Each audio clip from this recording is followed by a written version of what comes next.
ایک اختلاف قابل تعریف ہے اور ایک اختلاف قابل نفرت ہے۔ قابل تعریف اختلاف وہ ہے جو عزت و احترام کے ساتھ کیا جائے اور خالص رضائے الہی کے لیے کیا جائے، جبکہ قابل نفرت اختلاف وہ ہے جو بدتمیزی کے ساتھ کیا جائے، جو گالی بکنے پر اور گولی چلانے پر اکسائے۔ قابل نفرت اختلاف وہ ہے جو خواہ مخواہ دوسروں کو کافر کہنے پر اکسائے، جو دنیاوی ذاتی مفاد کے لیے کیا جائے۔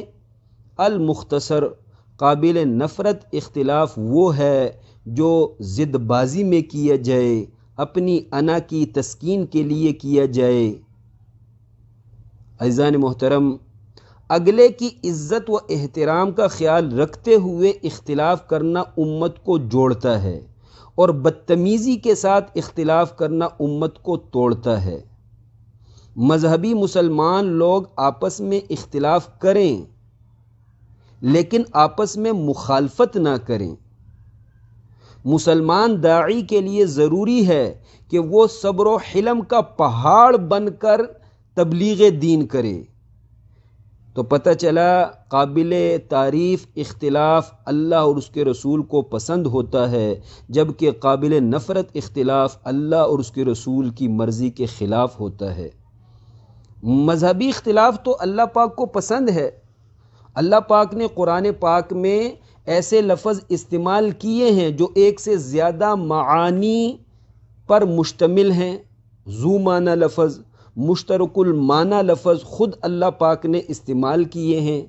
تو اللہ پاک تو خود جو ہے امت میں مذہبی فروعی مسائل میں اختلافات کو پسند کرتا ہے۔ جیسے کہ قرآن پاک میں اللہ پاک نے ایک جگہ پر فرمایا یتربصن بانفسہن ثلاثۃ قروء۔ اب قروء کے دو معنی ہیں۔ قروء کا ایک معنی مینسز ہے اور قروء کا دوسرا معنی وہ پاکی ہے، یعنی قروء کا ایک معنی حیض ہے اور ایک معنی پاکی ہے۔ اللہ پاک چاہتا تو اللہ پاک یہ بھی فرما سکتا تھا ثلاثۃ اطہار، یا فرما دیتا ثلاثۃ احیاض، لیکن اللہ پاک نے نہ ثلاثۃ اطہار فرمایا نہ ثلاثۃ احیاض فرمایا، بلکہ ثلاثۃ قروء فرمایا۔ لفظ قروء کے دو معنی ہیں۔